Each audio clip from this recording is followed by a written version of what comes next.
galera, beleza? Como é que vocês estão? Meus amigos, hoje é dia de dossiê, porque se a gente fala que o Brasil é o país das coincidências, o Brasil também é o país das histórias que se repetem, ciclos que seguem acontecendo ano após ano. Quero falar com vocês na primeira parte bastante sobre eleições. Vocês vão ver que às vezes acontecem algumas coisas agora em 2026 que são muito similares ao que aconteceram em 2022, que também aconteceram em 2018 e que também aconteceram em 2014. E elas envolvem Bolsonaro. A gente vai falar bastante sobre isso. Vamos falar também de algumas coisinhas que envolvem aí, né, essas movimentações partidárias dos últimos dias, né, falar do Manto Centrão, para abrir um espaço impeachment da anistia um pouquinho, só duas coisas que aconteceram que são relevantes. E tem mais umas notícias diversas para falar nessa primeira parte, sobre algumas coisas que estão acontecendo, inclusive a nível mundial. E aí na segunda, falaremos mais uma vez de ciclos que se repetem. Coloquei as fotos ali, né, dos Mesquita lá do Estadão. Falar de golpe, não tem como não falar deles. O Estadão publicou um editorial que chamou a atenção de muita gente. Aí eu quero falar sobre isso, trazer uma certa retrospectiva histórica de algumas coisas para falarmos sobre os militares. Deveria talvez ter colocado fotos militares que também... talvez estejamos diante de ciclos que se repetem mais uma vez. Enfim, vamos falar bastante de história hoje. Vamos ver, né, e rever algumas coisas. Talvez para muitos, né, até para mim algumas coisas eram basicamente inéditas. Mas antes de começar nosso dossiê propriamente dito, gente, nos últimos dias teve o caso aí do Charlie Kirk. Vocês com certeza estão acompanhando, né, viram o que estava acontecendo. Não tem nem como descrever, né? Um ato aí de extrema violência que pegou a atenção do mundo inteiro. No mundo inteiro isso vem sendo, né, notícia, vem causando inclusive manifestações populares, ou algumas manifestações populares ao redor do mundo estão colocando também o Charlie entre, né, os assuntos que eles estão debatendo. E aí o governo americano, por conta de toda essa onda, né, de ódio propagada, em especial pela turma da esquerda, avisou que vai cancelar vistos das pessoas aí, né, que podemos falar assim, estão se posicionando de forma totalmente abjeta. Aí nessa onda de visto, o pessoal começou a falar, né, de um monte de gente, olha o que o pessoal tá falando, olha o que o fulano tá falando. O Christopher Landau, ele comentou numa postagem de um médico brasileiro, que é neurocirurgião, vejam só, né, lindo com a cabeça, falando absurdos sobre o caso do Kirk. E aí o pessoal falou bastante sobre esse médico, aí o Landau se pronunciou, falou, vou pedir eu mesmo para cancelar o visto desse cidadão, vai ser pedido meu. Aí o pessoal viu a brecha, já que é para cancelar visto, quem foi que o pessoal viu passeando nos Estados Unidos? O Foca, o Felipe Neto. Aí a turma não perdoa, né? Foi ali o Paulo de Tarso, deu RT no Landau falando... após apagar todos os seus posts, o menino Foca viajou para os Estados Unidos. Cancelar o seu visto é um gesto de amor para que ele não sofra tendo que viajar para lá. Postem prints e vídeos de tudo que ele falou sobre Trump e os Estados Unidos no post abaixo. E não é que o Landau viu e falou, opa, peraí, esse daí não é o Shopping Premium Outlets em Orlando? Então parece aí que o Felipe Neto pode estar fazendo sua última viagem para os Estados Unidos. Para muitos aqui, né, talvez isso aqui não vai mudar nada a história da política brasileira, mas acho que por tudo que esse rapaz já fez, é o mínimo. É o mínimo ele não poder ir na Disney, ele que é um fã do Harry Potter, né, não é o mínimo, mas do mínimo, do mínimo, do mínimo. Um cara aí que tanto trabalha contra, né, uma convivência normal em sociedade. Mas vamos lá. Falando sobre essa questão do Kirk também, que foi um dos temas... manifestações populares lá no Reino Unido, a imprensa tá falando de 100 mil pessoas, mas você vê imagens, gente, é um negócio assustador. Tem gente falando de 3 milhões de pessoas. Eu acho 3 milhões muito, mas para 1 milhão eu acho que é bem possível. O curioso não é nem o número, né, os 100 mil. É que agora a imprensa segue criando novos termos para seguir desumanizando pessoas, né, de direita, como sempre. Agora virou ultradireita. É a ultradireita no Reino Unido. Não é um termo muito novo, eles usam várias vezes, mas tá aí. Tem a direita, a extrema-direita e a ultradireita. Eu não sei qual dos dois está mais à direita, se é a extrema-direita ou se é a ultradireita. Mas essa é a imprensa brasileira. Eu aprendi a botar aqui também de alguns assuntos que estão acontecendo. Aqui é uma imagem para mostrar para vocês, né? O Júnior Amaral escreve, milhões de pessoas tomaram as ruas de Londres, mas a mídia permanece em silêncio. Os manifestantes levantam diversas bandeiras, todas contra a agenda woke. Charlie Kirk continua vivo. E o Eduardo diz, né? Milhões nas ruas de Londres por liberdade de expressão, controle migratório, também homenageando o Charlie. Mas vamos lá. Vamos começar realmente nosso vídeo. Estamos aqui, setembro de 2025. Falta um ano, né? 12 meses aí para as eleições. Tá todo mundo aí querendo saber, né? E aí, o que é que vai ser a partir do ano que vem? Quais serão os nomes que estarão nas urnas? Vão ou não vão deixar Bolsonaro concorrer? E aí o SBT, que contratou nomes de peso, ligados à direita, né? Direita gravatinha borboleta, para falar sobre cenários e tudo mais. Vocês devem lembrar também que a SBT, né? É da família Bravanel, cuja filha aí que hoje toca o barco, é casada com o grande Fábio Faria, que hoje está no BTG, né? Era do PP, do Ciro Nogueira. E a Etsuki colocou um lindo recorte. Escute só. 30 segundos, 33 segundos, se eu não estou enganado. Cadê? Ah, bom. Não baixei esse vídeo. Baixei tudo. Teve um vídeo hoje quando eu tentei melhorar o áudio, que é um vídeo antigo de Bolsonaro, falando numa conferência. Mas esqueci o da Etsuki. Mas tá fácil aqui de achar que ela postou. Já tô aqui no Twitter dela. Mídia. Aqui. Na avaliação de vocês, qual que é o impacto dessa condenação do ex-presidente Jair Bolsonaro, visando já as eleições do ano que vem? O bolsonarismo agora tem um desafio. Eles estavam buscando construir um entendimento com os partidos mais tradicionais da direita brasileira, o PP e a União Brasil, que acabaram de sair da base do presidente Lula, o Republicanos, que é o partido do Tarcísio de Freitas, mas não vai ser simples costurar essa aliança das direitas, digo as direitas no plural, porque me refiro à extrema-direita liderada pelo bolsonarismo, extrema-direita liderada pelo bolsonarismo, e a direita mais tradicional, chegando até a centro-direita. Você tá vendo, né? O problema que o Bolsonaro tem, né, é conseguir se conectar com a direita tradicional, essa é do bem, com o bolsonarismo, porque o bolsonarismo é a extrema direita. É a desumanização diária, né? Somos alvo disso, dia sim, dia também. Aí vamos dar uma olhada, né? O que aconteceu nas últimas horas, antes da gente fazer uma pequena viagem no tempo. O seu Valdemar concedeu entrevista. Sempre que ele quer, ele pede pro Duda Lima. O Duda Lima liga pros seus contatos na Globo, coloca pro Valdemar. E sempre é um absurdo as entrevistas do Valdemar, sempre jogando contra. Essa não foi diferente. O tema no Supremo está liquidado. É hora de outras estratégias, diz Valdemar após a condenação de Bolsonaro. Beleza. Já não gostei da manchete, mas nem vou ficar pegando ponto, né? Enfim, batendo isso daí, porque eu quero falar sobre o cenário e falar de eleição. Valdemar diz continuar trabalhando por anistia a Bolsonaro, confia que ele tá, mesmo após a condenação. Em entrevista ao Globo, o cacique admite chapa presidencial de 2026 sem um familiar do antigo ocupante do Planalto, desde que tenha a anuência dele. Que maravilhoso, né? A Globo escolheu isso daqui para ser o primeiro parágrafo. Notícia principal. Notícia principal. Você tem já o 2026 sem Bolsonaro.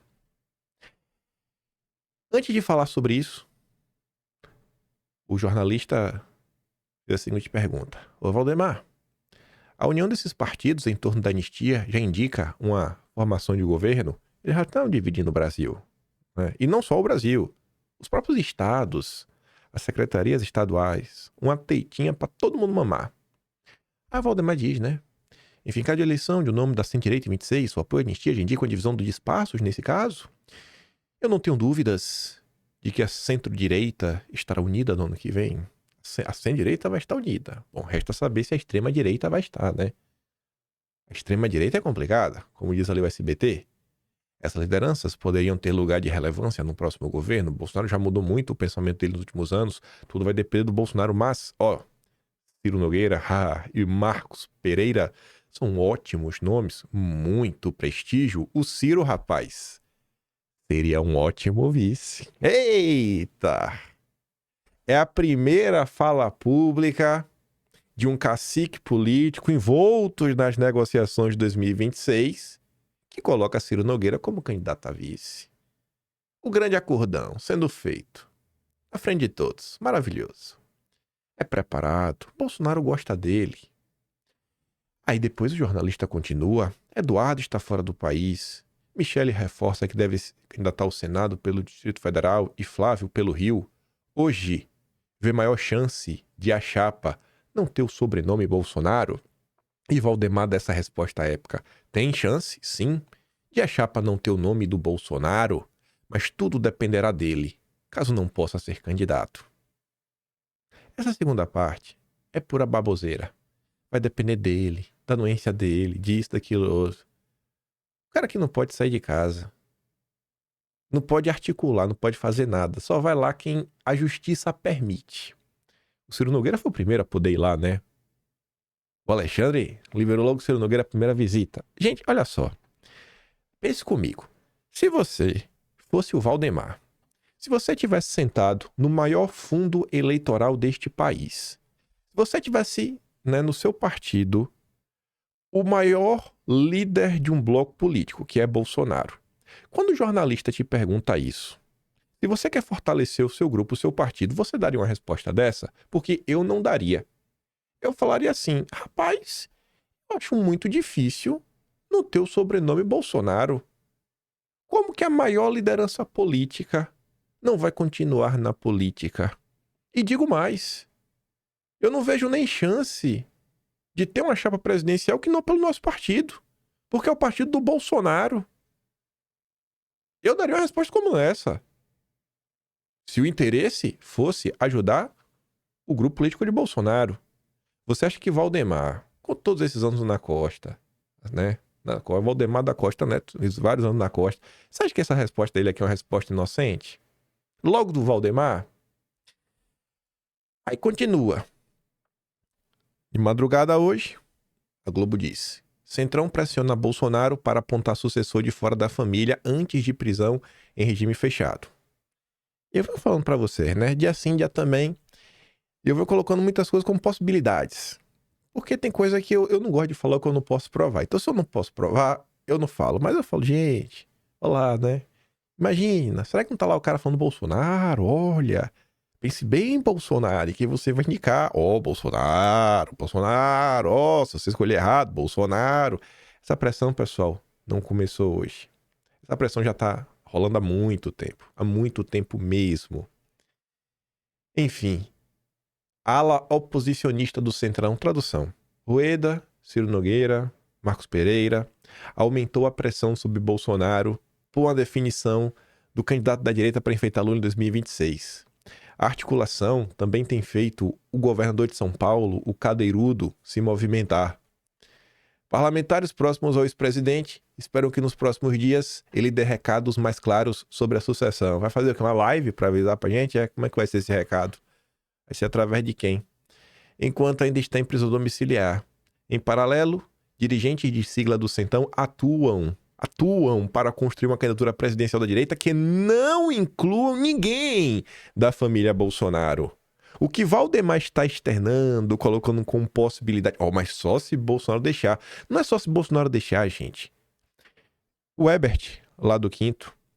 Não é do Quinto, né? Me perdoa. O Ebert tem um canal dele e tá lá sempre com a gente, que vou estar diminuindo ele, né? Ele trabalha junto com a gente. O maior freelancer do Brasil. O Ebert já trabalhou na política. E o Ebert fala o seguinte, cara, a política que eu defendo e que a direita deveria fazer é a política de deixar as pessoas sem saída. No sentido do que a direita tem que ser tão boa, trabalhar tão bem, que seja impossível construir qualquer coisa sem passar pela direita. Porque, e o Ebert fala, porque é isso que o Centrão faz. O Centrão se move pra falar, cara, no final do dia, todas as opções levam ao Centrão. Quando o Valdemar fala, não, você vai com a anuência dele. Valdemar fala isso pra já ir, né, acomodando os ânimos. E, por outro lado, Ciro Nogueira, Rueda, Marcos Pereira, o próprio Valdemar, Kassab, Baleia Rossi, toda essa turma tá se movendo pra colocar um cenário que, assim, cara, ou é o cadeirudo Bolsonaro. Já escolhemos ele. Estamos te emparedando. Tarcísio é o nome preferido de dirigente do Centrão. Por que será, rapaz? Por que o Tarcísio? Por que não o Ratinho Júnior? Por que não o Caiado? Por que não o Zema? O Caiado, que é do partido do Rueda. O Caiado é o cara que a família dele era udenista. Que a UDN virou arena. Que a Arena depois mudou o nome para PDS, que se desmembrou no PFL, que foi Pão de Caiado, que depois virou o DEM. E o outro braço que se desmembrou foi, basicamente, o PDS virou o PP, que é o PP do Ciro Nogueira. E que agora se juntaram de novo. Voltou a ser o DEM lá de trás. Que é a fusão, inclusive, do PRM com o PRP lá, né? De Minas com o Partido de São Paulo. Eu acho que é PRM, Partido Republicano Mineiro. Tenho quase certeza que é isso. Mas, enfim, um cara que tem história dentro do partido e tá sendo escanteado. Mas como assim, pô? Tem que ser a todo custo, a todo... Por quê? O que que esse cara tem? O que Faria Lima prometeu, né? Pro Dedé, pro Ciro Nogueira, que envolve essa turma. Enfim, com o fim do julgamento, a articulação para convencer Bolsonaro a dar a volta a Tarcísio aumentou. Tem que ser. É a chapa perfeita. Com Tarcísio, Ciro Nogueira de vice e sem ninguém da família Bolsonaro. Gente, esse negócio de ideologia não leva a lugar nenhum. Esse negócio de extrema-direita não leva a lugar nenhum. É época de pacificação das grandes reformas, corte de gastos, austeridade fiscal, privatizar a Petrobras para André Esteves e o Banco do Brasil para a JBS. A JBS, sim, a JBS já tem um banco já. A JBS tem tudo. São os Rockefeller brasileiros. E Dedé é o nosso Rothschild. Valdemar já disse que conversará com Bolsonaro para tentar adiantar um acordo sobre quem será o candidato da direita. Para equilibrar o discurso, ele tem reforçado que qualquer decisão passará pela autorização de Bolsonaro. Assim, está escancarado o que está acontecendo, sai na imprensa. Ninguém faz questão de disfarçar. E aí, por trás disso, está o interesse de dirigentes como Ciro Nogueira, Rueda, Marcos Pereira, Kassab, de construir uma candidatura presidencial de direita, mas que não inclua Bolsonaro e ninguém de sua família. Assim, ó, a Globo tá avisando, ó, o Centrão tá fazendo isso, ó, tô avisando pra vocês, viu? Ó, presta atenção, viu? Pra ninguém ser pego de surpresa. Aí vem o Estadão. Com o barco de Bolsonaro em chamas, Centrão se prepara para pular ao mar. Passado o julgamento histórico que condenou Bolsonaro e outros 7 réus por tentativa de golpe, o Centrão vai prestar condolências a Bolsonaro, como não poderia deixar de ser, mas pulará rapidamente desse barco em chamas. O PL insistirá no projeto de anistia e o Centrão engrossará esse coro, mas não vai rasgar as vestes por causa do capitão reformado do Exército. O que a imprensa vem reportando nas últimas semanas, assim de forma incessante, é que todo esse apelo para a anistia é puro teatro. É só para falar, olha Bolsonaro, olhem bolsonaristas, nós tentamos, mas infelizmente não conseguimos.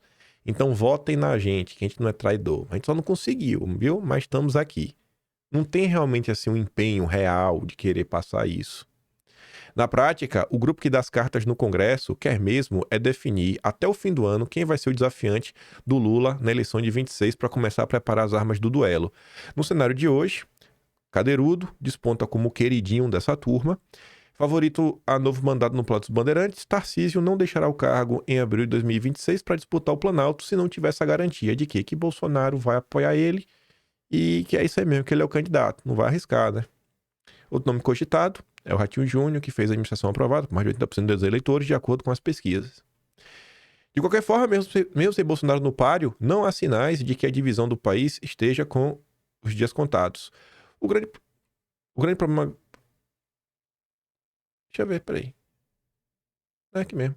O grande problema agora é o day after da condenação de Bolsonaro aos Estados Unidos, ameaça com novas retaliações. O Congresso e o Supremo continuarão medindo forças e, ao que tudo indica, essa queda de braço só tende a piorar. Resta saber quando o Brasil dos brasileiros, que aparece na propaganda do governo, conseguirá virar essa página.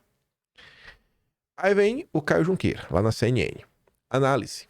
Bolsonaro é fardo ou ativo eleitoral para 2026? A iminência da prisão de Bolsonaro inaugurou mais um recente debate. Ele se tornou um político tóxico ou Bolsonaro ainda representa um ativo eleitoral relevante para as eleições de 26? Os principais líderes do Centrão, que articulam uma candidatura vinculada à direita tradicional, não vocês extremistas, né? Consideram arriscado associar diretamente qualquer nome a Bolsonaro. Avaliam que tal vínculo poderia afastar eleitores de centro, grupo considerado decisivo para a definição das eleições no Brasil. Por outro lado, esses mesmos articuladores ponderam que a candidatura de direita que opte por isolar o bolsonarismo corre o risco de fragmentar esse campo político, o que poderia comprometer suas chances de chegar ao segundo turno. Nessa perspectiva, Bolsonaro ainda é visto como um ativo eleitoral, embora sem a força política de outrora. Querem aplicar um Deltan Dallagnol, descolar do Bozo sem perder o os apoiadores do Bozo. Eu tava comentando até lá no canal secundário. Para mim, o que vai acontecer, se na eleição não tiver Bolsonaro, não tiver o Eduardo, for esses 4 palhaços dos governadores democráticos, vai ser o seguinte: vai ter um que vai possivelmente despontar, como nome assim mais cotado. Aí os outros, principalmente chegando naquele período próximo do primeiro turno, que vê que estão muito para trás, eles vão sair em defesa aberta de Bolsonaro, como se não tivesse amanhã. Por quê? Porque de um lado tem a rejeição, do outro tem que ficar fora, né, da eleição. Então assim, o cara que tá lá em cima, o discurso moderado, ele não vai querer perder o centro. Então conforme você aproximando do fim do primeiro turno e vê que o cara que tá mais próximo do bolsonarismo tem mais voz, aí vão. Aí no segundo turno vem a nova roupagem, né? O moderado. Aí vai subir todo mundo do palanque. Não, vamos esquecer. O momento agora é disso, sabe? Aí chegamos à conclusão que não vamos prometer nada, sabe? Esquece que eu falei tudo no primeiro turno. O importante é derrotar o PT. O importante é derrotar o PT. E vai ser isso daí o dia todo. O que eu tô falando parece loucura? Parece loucura isso? Até 2026, a equação que precisa ser resolvida é justamente essa. Qual é o grau de toxicidade de Bolsonaro perante o eleitorado? E, ao mesmo tempo, qual o seu potencial de transferência de votos? Qual a distância segura para estar do bolsonarismo? Não se trata de uma questão simples de resolver.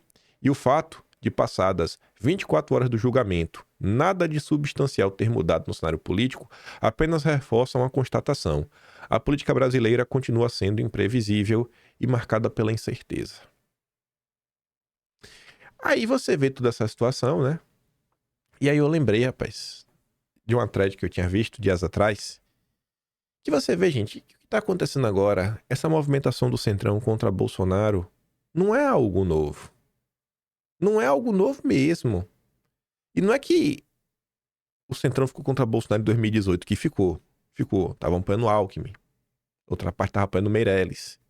Mas em 2014, Jair Messias Bolsonaro já almejava sair como candidato à presidência. E quem vai contar essa história é o Vilimigo. O Vinícius, ele fala assim, ó: você acha que Ciro Nogueira trabalha para barrar Bolsonaro de concorrer à presidência pela primeira vez? Sabia que em 2014 Bolsonaro tentou ser candidato à presidência da República? Vou contar uma história interessante a vocês. Ele colocou ali a notícia, né? 24 de julho de 2021, hoje ministro Ciro Nogueira impediu a candidatura de Bolsonaro em 2014. Ele deu RT na menina, foi até um vídeo que a gente comentou essa semana, né? Ciro Nogueira pagando de louco. E ele começa. Em 2014, Bolsonaro tentou colocar o nome à disposição de seu partido, o PP, para concorrer à presidência. Bolsonaro reclama do partido ignorar o seu nome por acordos feitos em apoio a Dilma. Veja esse discurso na Câmara dos Deputados. Escute só. O deputado acabou de falar que o povo está aplaudindo aí o programa Mais Médicos. Faltou ele dizer que Fidel Castro também está aplaudindo. Está ganhando 1 bilhão por ano de dinheiro no trabalho escravo desses médicos aqui.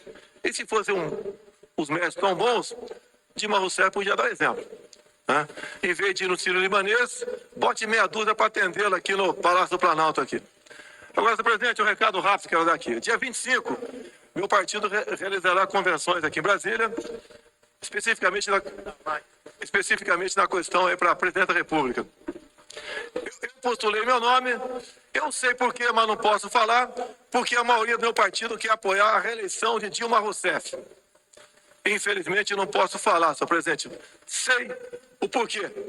Espero que brevemente esses estádios aí, que vão ficar ociosos, sirvam de presídios para muitos políticos, dado o seu trabalho exercido aqui em Brasília, em conivência com o PT. Agora, assim sendo, até alerta o meu partido aqui. Se tiver qualquer coisa errada na convenção, eu ajuizo imediatamente o mandato de segurança. Quero que me mandem para escanteio, mas não voto.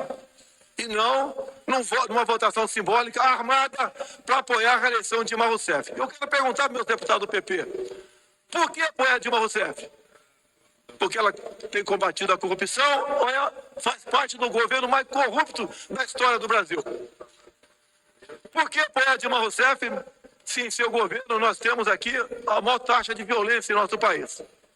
Porque temos que explicar a mentira da taxa de desemprego. Não adianta falar que temos 6% de desempregados, se num país onde a taxa de desemprego é baixa, o reflexo diretamente é na questão de segurança. O índice de mortalidade, o índice de assassinatos é muito pequeno. A questão do PIB também. Tem tanta gente empregada assim que eu quero saber, quero que meu partido explique por que o PIB é pífio. Eu quero perguntar ao meu partido também, que eu vejo aqui no gabinete de muitos deputados do PT fixado esse cartaz, além da questão ideológica, aulas de homossexualismo no ensino fundamental. A questão do kit gay que não acabou ainda. Eu quero que meu partido explique isso aí. Eu quero ter motivos, até quem sabe, eu apoiar Dilma Rousseff. Outras coisas também que eu quero, senhor presidente. Por que o Congresso, em acordo de líderes, aprovou aqui a entrada de iranianos no nosso país sem o devido visto? Quero discutir também a questão da redução da maioridade penal, porque o PT é contra a redução da maioridade penal, que apoia o pequeno marginal. Essa é a política do PT, que meu partido está apoiando, e eu sei por quê. Então essa roupa suja vai ser lavada, não vai ficar de graça. Apoiar o PT, não, porque o que estão fazendo aqui, na verdade, é uma passagem direta para Cuba, sem passar por Venezuela, se continuarmos apoiando essa... Tá vendo, rapaz, como as coisas envelhecem bem. Em primeiro lugar, né? Onde é que tu tava em 2014? Onde é que tu tava em 2014, irmão? Nessa época tu já acompanhava a política, tu tinha alguma noção, tu vê lá, tava Bolsonaro, falando de Cuba, mais médicos, 2014, né? Inclusive, foi alvo aí de perda de vista, né, parte do governo americano. Aí Bolsonaro comenta, assim, ó, iranianos entrando no Brasil, no governo Lula, né, também no navio dos iranianos, comendo o partido, essas relações espúrias, agindo woke, né, nas escolas. E lá tava o Jair. E ele falou, ó, vai me tirar, me tire no voto, pô. Me tire no voto. Tiraram o Bolsonaro no voto? Foi no tapetão de novo. De novo. É incrível o Bolsonaro, é incrível. Sabe? Não te tiraram no voto em 2014. Tenta dar uma facada em 2018. Olha como foram as eleições de 22. E agora o que estão fazendo pra impedir. Nem na urna pode aparecer em 26. Rapaz, velho. O sistema odeia esse homem, viu? Não é pra não. Aí o Villemil comenta, né? Esse fato foi explorado em matéria de 2021 da Veja, citando o fato de 2014. Também foi citado lá por Lauro Jardim. Tá lá a explicação do que aconteceu na época. Deixa eu ver aqui se... Dá pra ler um pedaço, né? Bolsonaro e seus seguidores sempre alardearam a questão do partido porque ele não compactuava com os desvios ainda a parceria do PP com governos petistas. Até 2014, no entanto, Bolsonaro acalentava sonhos altos dentro do partido. Ele brigou feio com então o presidente do PP, Ciro Nogueira, porque este não queria lhe dar legenda para o capitão se lançar à presidência da República. Na época, Bolsonaro já queria tanto concorrer ao posto que chegou a se oferecer para ser vice de Aécio. Como se sabe, isso acabou não acontecendo. Nogueira, por sua vez, já tinha acordado com o PT o apoio do PP à eleição de Dilma e não queria ouvir falar da candidatura de Bolsonaro à presidência. Em entrevistas concedidas por Bolsonaro na época, o capitão se queixou de sabotagem do dirigente do PP, que não colocava o seu nome nem em pesquisas eleitorais, por temer que ele aparecesse bem colocado. Bolsonaro... Estamos aqui em 2025, Jair Messias Bolsonaro e o Murilo Hidalgo, quando tem suas pesquisas pagas pelo PP do Ciro Nogueira, pelo PL do Valdemar, tira o nome do Eduardo. Vai que o Eduardo apareça bem colocado, hein? Rapaz, como as coisas se repetem, incrível. Eu adoro isso, sabe? Você vê como são as coisas? Aí você acha que as coisas vão mudar assim do dia pra noite? Na velocidade que as pessoas querem, sem uma verdadeira organização. Olha a União de Direita aí, ó. Olha a União de Direita, rapaz, no seu ápice. Aí aqui tá na época, na convenção do PP. Já falou que ia falar poucas verdades. Aí foi lá e falou, esse vídeo aqui, gente, ele tá com áudio muito ruim. Eu tentei dar uma melhorada no áudio, melhorou só um tiquinho, vou dar play até pelo computador, mas não tá muito bom. Então, manda o povo fazer silêncio na casa, ou bota o fone de ouvido aí e escuta com paciência. Senhor presidente, Ciro Nogueira, prezado amigo senador Dornelles, em nome do qual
esse pedaço aqui, né? Já falando, entrega os ministérios. O que tá acontecendo agora? O PP União Brasil falou que ia sair do governo, entregar os ministérios. Cadê que até agora não entregou? Cadê o Fufuca? O Fufuca, o discípulo do Ciro Nogueira, declarou voto em Lula lá em 2026. Declarou voto em Lula. Isso porque ele ia sair do ministério, segundo Ciro Nogueira. Não é porque entregar a Petrobras, entrega a Caixa, Ciro Nogueira. Entrega a Caixa. Não é entregar em 26, que tá no pacote, né? O pacote é... Eu tava falando, o pessoal da Faria Lima disse que hoje rola, que assim, tá pago na mesa, é promessa de campanha do Cadeirudo. Caixa, Banco do Brasil e Petrobras. Se é mesmo, não sei, mas é a conversa que roda na Rádio Peão, que vai botar na mesa. Não tô falando esse tipo de entrega não, Ciro Nogueira. Tô falando assim, a entrega do presidente lá, indicado pelo Lira, fala que não quer, que o Lula pode colocar quem ele quiser, pode dar Baleia Rossi lá, botar alguém do MDB, amigo do Renan Calheiros. Rapaz, velho. Que vai fazer alguma vez? Vamos lá. Eu espero que no final aqui tenha sido no voto. E não por aclamação ou numa sala escondida ali. Vamos lá. Eu só quero alguns minutos. É isso que ela quer. E eu peço, presidente, eu continuo como candidato do República e peço que Vossa Excelência coloque em votação o meu nome. Coloque em votação o meu nome. Bolsonaro só queria poder disputar, sabe? Na convenção partidária. Porque só dessa maneira eu posso continuar acreditando que Vossa Excelência tem amor à democracia e não é uma pessoa que apoia ele com esse PT por coisas que eu não quero nem sequer pensar. Muito obrigado a todos, desculpe alguma coisa, mas a hora de falar a verdade é essa. O PT sai da crina, olha a de Tá aí, né? Como não gostar desse homem? Esse cara mudou alguma coisa? Esse cara mudou alguma coisa? Você vê, o cara tá sempre batendo na tecla, tentando. Mas a política partidária brasileira, que entrega um poder absurdo na mão dos caciques, e que os políticos eleitos, em sua grande parte, estão alinhados aos caciques, coisa fica difícil, viu? Vamos lá. Aí depois tem outro pedaço. Depois desse episódio e da eleição de 2014, a posição de Bolsonaro ficou insustentável no PP e ele pediu desfiliação, como observamos no vídeo a seguir.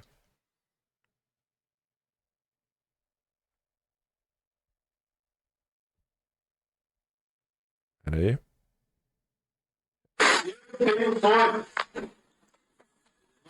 Eu não sei se fala.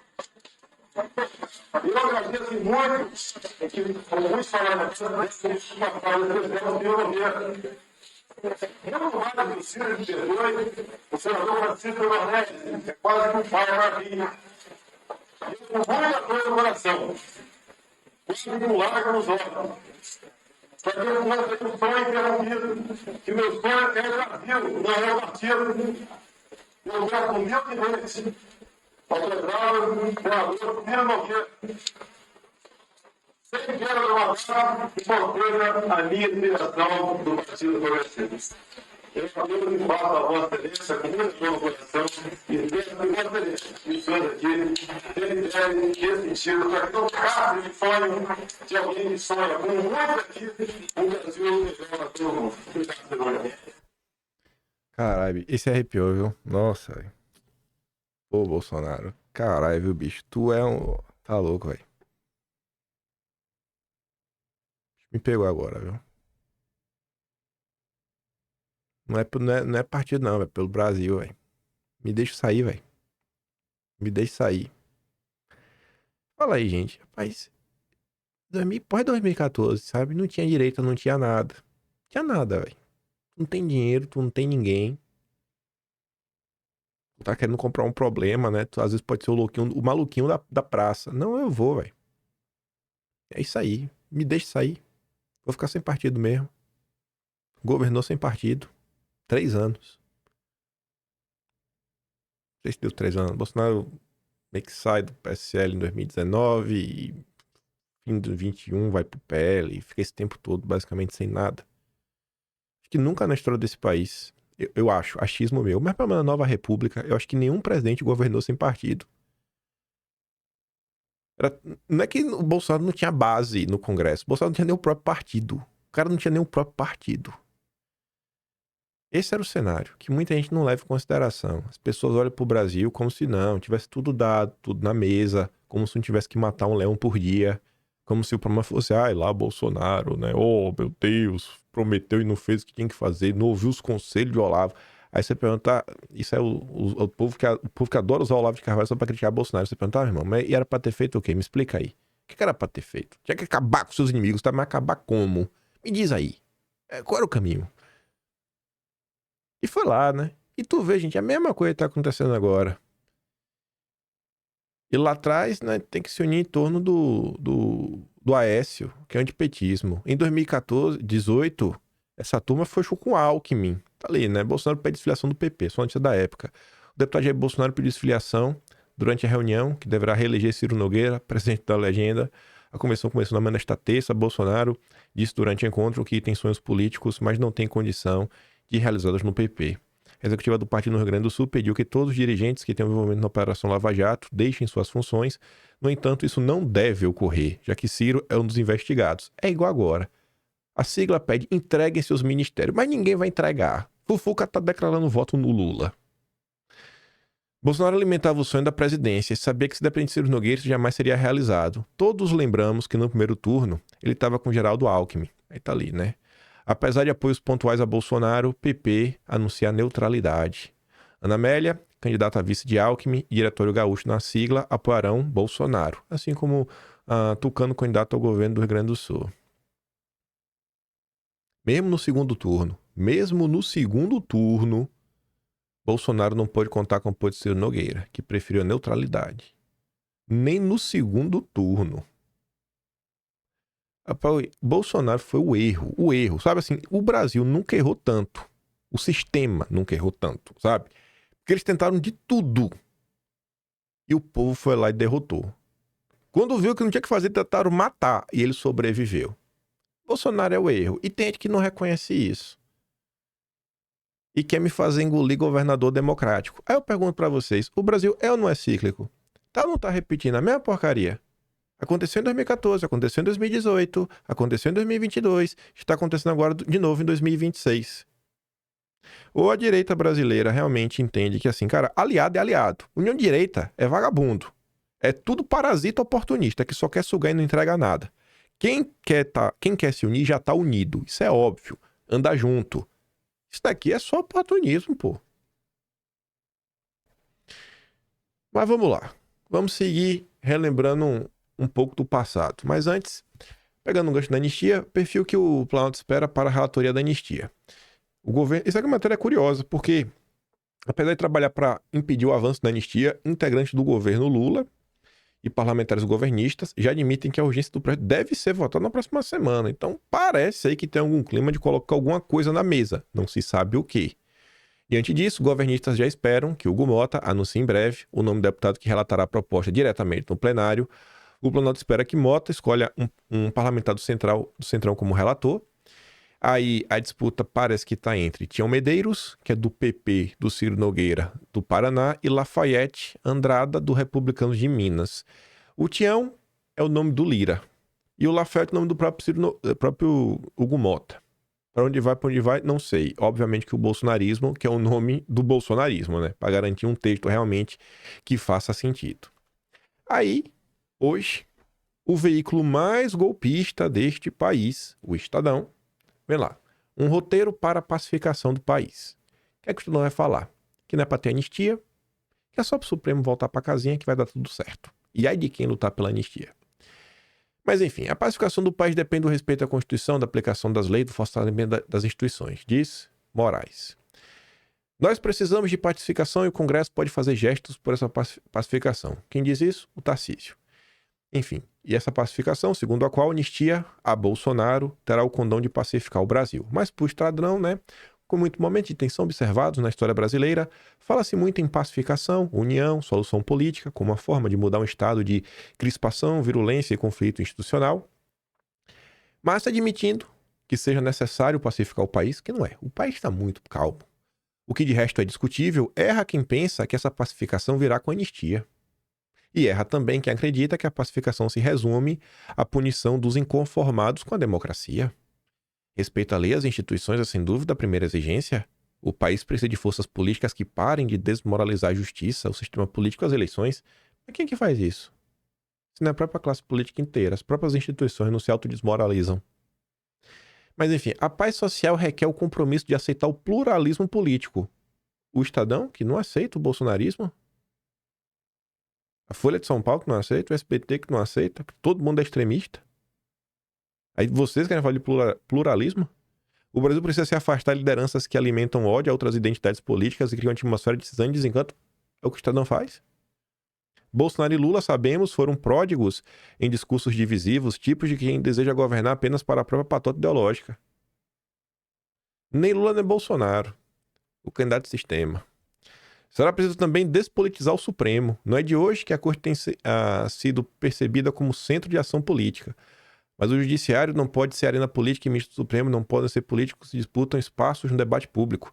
Não há ditaduras de toga. Não tem não, viu, gente? Uma narrativa que serve de pretexto para reforçar laços extremistas e justificações antidemocráticas. Mas isso não significa deixar de notar e lamentar os muitos erros e abusos do Judiciário. Mas não é ditadura, é só erro e abuso. Convém ainda que a direita, que se pretende democrática, esconjure o bolsonarismo, sabe? O pluralismo tem espaço para tudo, menos para o bolsonarismo. Redefinindo os limites morais do que é permitido para ganhar uma eleição e se manter no poder. Do mesmo modo, é preciso uma esquerda capaz de ver como legítima outras forças ideológicas e programáticas. Ou seja, Lula também não presta. Sem se apresentar como detor exclusiva da virtude pública, sem enxergar seus críticos como artífices de uma conspiração de elites e sem demonizar reformas importantes, como o corte de gasto, né? Tem que cortar dinheiro de pobre. É isso que tem que fazer. E se você acha que eu estou sendo populista, brincando, espere para ver o que aguarda o Brasil. Exige-se, por fim, acreditar que a democracia é lugar de conflito e divergência, e para isso é preciso que o Congresso se dê ao respeito. Ser um mínimo de decência no Congresso, numa base razoável de confiança para diálogo, conciliação e busca de soluções negociadas.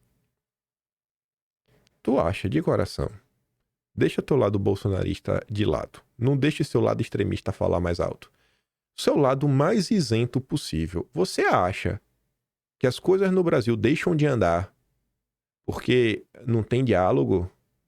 Porque as pessoas xingaram Ciro Nogueira, porque xingaram o Kassab, porque xingaram Baleia Rossi, que se a gente tratar eles com muito respeito, falou: Senhor meritíssimo, vossa excelentíssimo Baleia Rossi, lindo senhor, por favor, passe um projeto que vai ajudar a liberdade de expressão no país e conter os abusos do judiciário. Ele vai ouvir só de falar isso? Assim, brincam, dia sim, dia também, com a mente dos brasileiros. Dia sim, dia também, brincam com a mente dos brasileiros. Aí, esse mesmo Estadão, no editorial de ontem, escreve: Bolsonaro, um cadáver insepulto. Porque ele tá morto, mas não enterrou ainda, tem que enterrar. Tem que cremar. Aí, ó, a condenação de Bolsonaro e seus associados por tentativa de golpe não significa esses dejetos, né? Esses dejetos da democracia tenham sido eliminados. Eles ainda não foram, viu?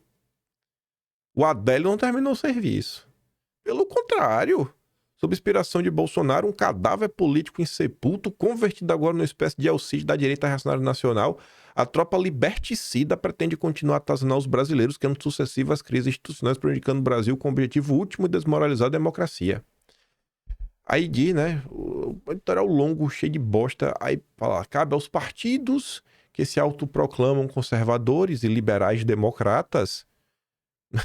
Eu quero saber qual é o partido conservador que tem no Brasil, né? A oportunidade que tem de... Oportunidade. É realmente oportunidade, né? O afastamento definitivo de um estorvo como o Bolsonaro abre espaço para a construção de uma oposição ao governo Lula que seja responsável, republicana, comprometida com os valores democráticos e a estabilidade institucional. Ou seja, o que é estabilidade institucional? É manter o sistema de pé. Que não traga ruídos para o sistema. A gente quer trabalhar sem agonia. Quer acelerar. Bolsonaro jamais foi um aliado confiável dos partidos.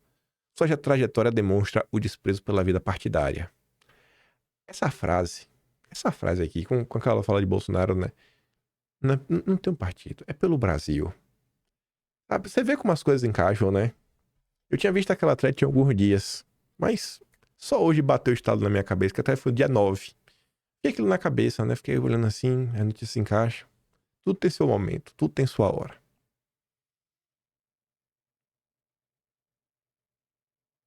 Esse é o Brasil, né? E aí?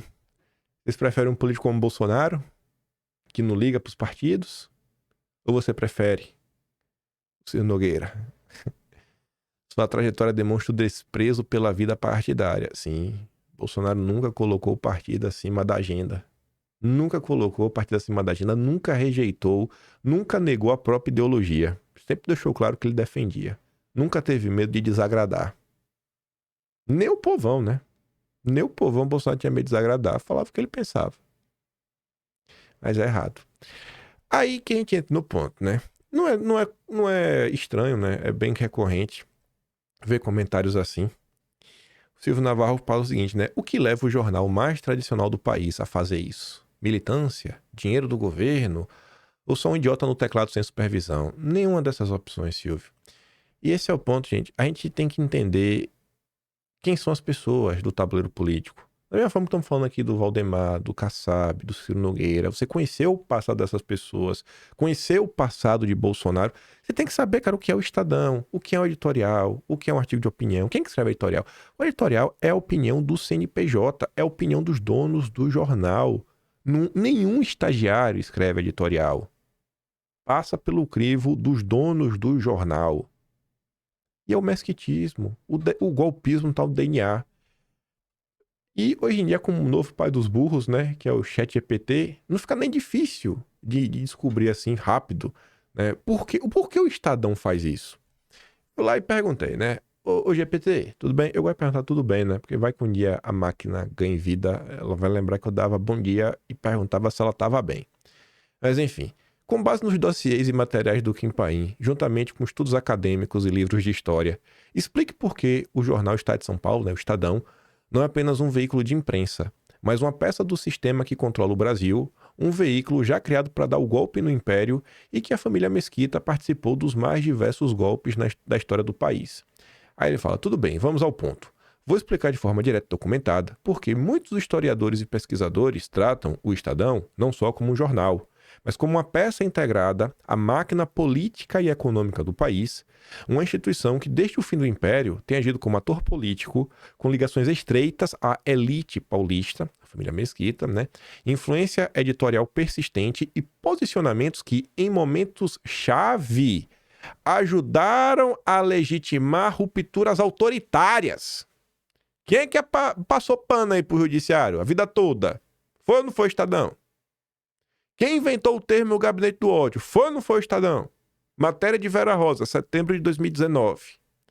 Aponto evidências históricas e acadêmicas e depois faço uma síntese crítica. O jornal surge em 1875, como a província de São Paulo, criado por republicanos paulistas e figuras ligadas ao mundo do café e os bucheiros. Desde o começo teve um papel político explícito, defender a causa republicana e depois interesses regionais e econômicos do país. Ou seja, já queria derrubar o governo. Antidemocrático. Em 1902, Júlio de Mesquita passa a deter o controle do jornal. Ele estava na fundação, mas comandar mesmo em 1902. A família Mesquita manteve o controle acionário e diretivo ao longo do século XX. Isso transformou o veículo, mais do que um negócio jornalístico, em um meio cuja linha editorial refletia, em graus variados, os valores e interesses de uma dinastia familiar com poder político e econômico. Atuação editorial decisiva em momentos de ruptura, né? Enfim. No fim do Império, o jornal foi um dos grandes suportes do ideário republicano em São Paulo, contribuindo para a construção de consenso contra a monarquia. O consenso contra o bolsonarismo que ele cria hoje, ele já cria desde 1800, final de 1800. Em 64, estudos mostram que a grande imprensa, incluindo o Estadão, apoiou publicamente a deposição do Janco, produzindo enquadramentos que ajudaram a legitimar o golpe civil-militar. Pesquisas acadêmicas que analisam editoriais e reportagens da época chamam esse apoio de fator de legitimação civil do golpe. Achei uma coisa curiosa, está tratando já golpe civil-militar. Só faltou falar civil-militar transnacional, para falar do apoio internacional. O Júlio de Mesquita Filho foi além. O ChatGPT não comentou. Em 63, ele foi aos Estados Unidos não pedir Magnitsky, não pedir a sanção a quem viola direitos humanos. Júlio de Mesquita foi aos Estados Unidos e falou que, se puder, pode meter bomba atômica. Matéria do Globo. Pra que eu falar isso? Deixa eu mostrar, né? Pra não parecer que eu tô mentindo. Como é que isso aqui eu já falei várias vezes ao longo da história, mas... melhor. Pra dar eu vi que o Vilimigo compartilhou essa imagem. Vou lá pra dar aqui, ó. Tá até com o perfil dele aberto. Dá o mérito. Vamos lá. Cadê? Que é rápido. Pera. Aqui, pronto. Ele até compartilha esse editorial do Estadão. Tá aqui, ó. Júlio de Mesquita pede aos Estados Unidos que não permitam Tacuba no hemisfério. Aqui, ó. E que para isso estarão prontos para lutar até mesmo usando bomba atômica se necessário. Então, assim, enquanto Eduardo quer sancionar violador de direitos humanos, a turma do Estadão queria matar brasileiros, né? Júlio de Mesquita, a guerra atômica se a esquerda tomar poder no Brasil. Pronto. Tá vendo aí? Então, falta. O CGPT tem que dar um pouquinho mais. Relação jornal-elite, não só opinião, mas construção de poder simbólico. O Estadão, ao longo de décadas, exerceu o papel de formador de agenda, decidir quais fatos eram enfatizados, como eram enquadrados e quais vozes seriam ampliadas. Corta para a agenda econômica. Você vê o Estadão falando de desemprego, falando de salários baixos, cargas horárias, né, pesadíssimas. O problema do seu deslocamento para o trabalho que você está sofrendo igual um burro de carga. Não. O Estadão fala da Selic. Fala dos indicadores que vão manter a Selic alta, para manter a política do rentismo. E vai dar voz para quem? Helena Landau, Percy Arida, Armínio Fraga, Pedro Malan, Mestre Nóbrega, Gustavo Franco, né? Marcos Nobre, Samuel Lisboa. A mesma nata de sempre, dos mesmos economistas de sempre, que estão há 40 anos dando opinião. Não muda.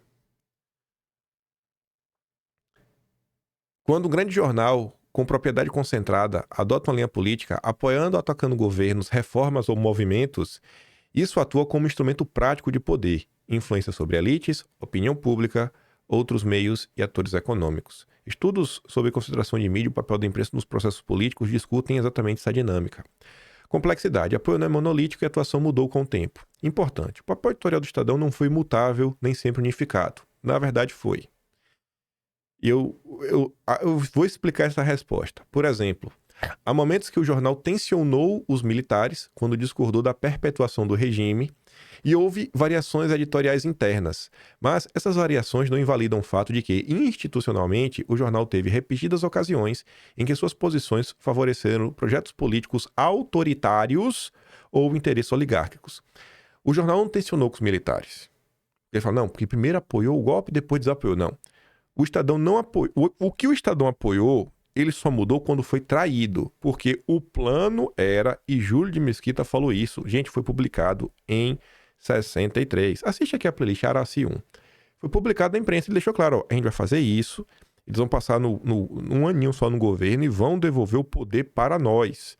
O Júlio de Mesquita Filho, depois ele mesmo confessa isso no Estadão, uma matéria do dia 12 de abril 64, página 144 vespertino, chamado Roteiro da Revolução, que ele fala que desde 20 de janeiro de 62 ele vinha tramando.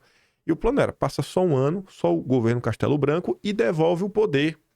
Aí quando os militares salvam o Brasil mesmo, que é com a I2, que dá uma banana e fala, a gente não vai largar o osso, golpistas safados, aí o Estadão rompe. Aí a Globo rompe, porque o acordão não foi cumprido. Enfim, por que isso sustenta a ideia de que o Estadão é peça do sistema de controle do Brasil? A origem política deliberada, né? Nasceu como um projeto político e não apenas como um negócio neutro. Sua identidade foi construída como ator político e regional, propriedade concentrada numa família com papel político. O controle da família Mesquita converteu o jornal numa instituição longeva que preservou em grande medida interesses e redes de poder, político, econômico e social. A continuidade patrimonial facilita decisões editoriais alinhadas com interesses duradouros, não somente ciclos de mercado jornalístico. Em momentos-chave, 1889, contexto da proclamação, 64, o jornal ajudou a moldar a narrativa pública que facilitou rupturas institucionais. Não é que o jornal fez o golpe sozinho, mas sua influência simbólica e informacional foi peça relevante na construção de condições políticas para esses eventos, como foi condição para perseguir a direita. É gabinete do ódio, é isso, é Bolsonaro autoritário, é um dejeto, é um cadáver insepulto, e vai falando, para legitimar a perseguição. legitimar o golpe que Bolsonaro tomou. Infraestrutura de imprensa com poder suave. Jornais como Estadão operam como instituições que conectam elites, fazem lobbying direto por políticas e geram consenso cultural. Elementos centrais em um sistema de controle que não precisa ser aberto ou conspirativo para ser efetivo. Gerar o consenso.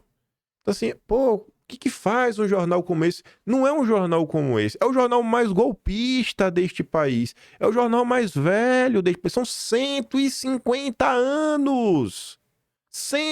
Você acha que um velho de 150 anos tá aí de agora que apareceu o estagiário? Agora que o Estadão deixou se corromper? Uma coisa que eu quero até conseguir uma formulação melhor no futuro próximo é o que sim, é uma boa definição de sistema para explicar para o povão. Mas eu vejo assim, se for explicar o que é o sistema, é um conjunto de forças que mantém o status quo no Brasil. Então você vai ter agentes políticos que atuam em determinada direção, agentes econômicos, que muitas vezes também são políticos e se confundem entre si, porque muitas vezes a classe econômica financia a classe política que trabalha para a classe econômica se retroalimentando. Você tem um judiciário que é para estabilizar tudo isso e manter essas decisões na direção que a turma quer. E você tem a imprensa que é para vender esse pacote pro povo. Mais ou menos assim, né? Mas eu vou formular isso. Em determinado momento, construir um texto mais organizado. Mas é isso, gente. A direita, ela precisa deixar de ser boca aberta, sabe? Usar um termo assim simples.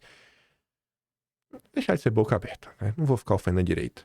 Não dá mais, pessoal. Estamos em setembro de 2025.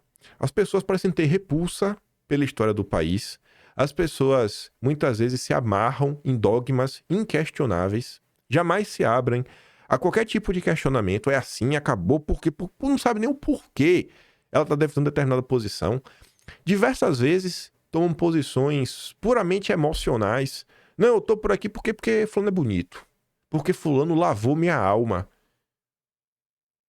E qualquer contradição mínima levanta uma plaquinha da não de direito. Não, temos que nos dias, momento de união, momento do inimigo do meu inimigo é meu amigo, sabe? É um papo de maluco que, assim, gente, a gente tá preso no mesmo ciclo, assim, de forma eterna. Até quando? Até quando vai continuar nessa? Até quando vai seguir na mesma insistência, nos mesmos erros? O caminho, pessoal, em qualquer país, em qualquer momento da história, sempre foi o mesmo. Uma parte bota a bunda na cadeira, estuda para se tornar, né, meio que os tomadores de decisões, as pessoas que discutem e as pessoas que tentam mastigar para entregar a informação um pouco mais mastigada para a população. A população faz pressão em torno de determinadas pautas, determinados assuntos, e essas lideranças que também têm que botar a bunda na cadeira para estudar, têm que fazer o trabalho de base junto às pessoas para ficar conhecidas, ajudar a trazer mais pessoas, né, para a máquina, para compor esse grupo, né, com cargos, começar a formar grupos para conseguir tomar as instituições, que isso é o que qualquer grupo político faz, e a coisa vai indo. Vamos trazer exemplo prático, porque o judiciário não é um grande problema para a direita hoje. Qual foi a vaga aberta durante o governo Lula que você não tinha pelo menos um nome indicado pelo grupo Prerrogativas? Me diz uma vaga. Não tem todas. E eles têm um. É um para cada vaga. Tomou a decisão. É esse. Acabou. Acabou. Não fica de gritaria. Grita antes. Como já teve briga no WhatsApp que vazou na imprensa. Toma briga. O Orgulho de Arruda Botelho depois até saiu, vazou print no WhatsApp, tudo mais. Ele saiu lá do Prerrogativa, brigou lá com a turma Marco de Carvalho. Mas saiu, mas tava lá. Então você tomou a decisão, cara. A direita voltando aí pro poder. Quem que a direita vai nomear para os mais variados cargos do judiciário? Aí tu vai me falar 2, 3 nomes aí. Vai botar a galera que tá nos canais da direita dando opinião jurídica. Tá, beleza. Tem uns 10 aí. 10 advogados juristas. Depois desse 10 vai botar quem? Cada secretaria em um governo estadual, na prefeitura, e cada ministério a nível federal tem uma AGU, né? Tem um grupo jurídico. Tu tem alguém para colocar? E aí? Aí depois vem aquele projeto de lei que o cara come mosca, vem lá o jabutizinho, aí passa. Aí o presidente da República, né, como era o Bolsonaro, ele tem mais de 20 ministérios, mais não sei quantos mil cargos, tem imprensa batendo, tem, né, tem encontros que você tem que ter com a classe política pra fazer a mesma coisa, vão pra de lei. Que o teu ágil, como é o nome? Não é o ágil, não. Não sei se era ágil, acho que é ágil, que é ajudante jurídico, não sei lá do presidente. Enfim, aí o cara vai falar, velho, assina aí, assina aí, irmão. E tu confia, né? Tu vai ler cada um dos projetos, linha por linha. Não tem tempo, no dia não tem 24 horas. Aí depois vai lá, pega o exemplo lá. A lei Moro-Mandetta. Aí Bolsonaro assinou lá. Bolsonaro. A culpa é de Bolsonaro. Pai, velho. Dureza, hein? Dureza, viu? Tudo, o povo exige, assim, algo que nem se o dia tivesse 100 horas, um ser humano sozinho conseguia fazer. O caminho é um só. Ou a turma começa realmente a compreender a política de forma um pouco mais ampla, né? Com mais substância. Esquece essa parada de lavar a alma, ficar de lacração do dia a dia. E vamos entender aqui as coisas. Vamos começar a conhecer os agentes políticos, né? Pra gente não se enganar com as pessoas. Ô, gente, a coisa vai repetir. Tinha umas coisas pra falar interessante de militares, pra também mostrar como os ciclos se repetem. Mas não vai dar tempo de falar sobre hoje. Mas só porque eu falei do prerrogativas... Tinha coisa pra falar aqui, viu? Só porque eu falei do prerrogativas, eu nem separei tudo que eu ia comentar em vídeo. Teve a operação aí do INSS, né? Aí fizeram uma busca e apreensão no advogado Nelson Williams. Olha que curioso, né? Nelson Williams. Ele foi alvo. 3 advogados que organizaram a Frente Ampla de Lula. Olha a data, 20 de dezembro de 2021. Marque bem esses nomes. Marco Aurélio Carvalho, presidente do Prerrogativas, Belisário Santos Júnior e Nelson Williams. Partiu desse trio a união que se desenha para 22 entre Lula, Alckmin, Márcio França e o PSD de Kassab. Pois bem, aí eu tô falando, não, o Nelson Williams foi alvo aí. É só pra falar sobre isso? Não. Quem que apareceu para defender Nelson Williams?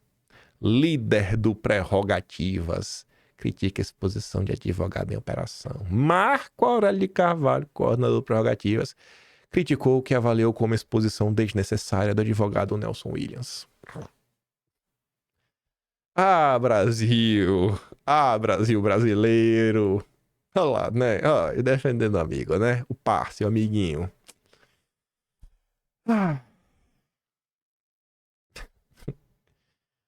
Big Mac. Eu não aguento, não. Eu não aguento. É muito teatro. E o povão não faz a mínima ideia do que tá acontecendo com o país. O povão não acompanha, o povão tá aí. No futebol, na Cazé TV, a Virgínia lá que tava na CPI da Arbete. E mais? Show de sertanejo. Ouvindo funk. Oh, meu Deus do céu. Brasileiro, se ajuda, brasileiro. O brasileiro precisa se ajudar, sabe, gente? De coração, o brasileiro precisa se ajudar. Mas, enfim, eu ficarei por aqui. Vou mandar esses vídeos do Bolsonaro pra você reassistir, porque o áudio de um tava ruim.